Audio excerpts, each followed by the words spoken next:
Gayretli bir piyade dünya, sen mir yetip bolmaz halgına mendeş. Ken horladım bize nazar salmadım,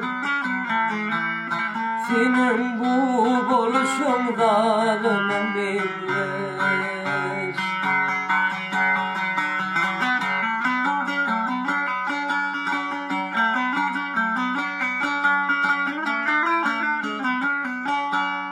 Ağır yüktür geçen ayıl kersine, dünya seninle sormadı kendine.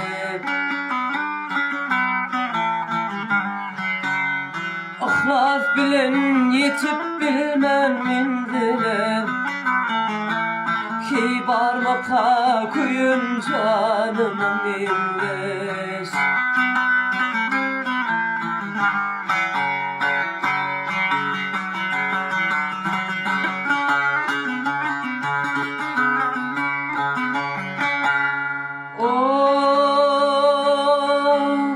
Bedin soğap gözüm nur içinde,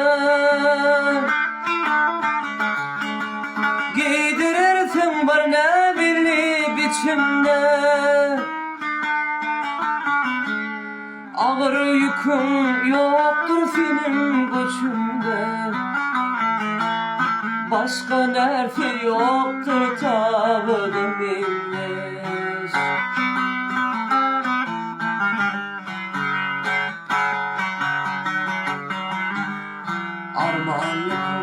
Armağanlık çektim bunlarını, dünya senin alıp bilmem narını. Arka tutunmasam bir varını, boluşun bir vekalmedini mindeş.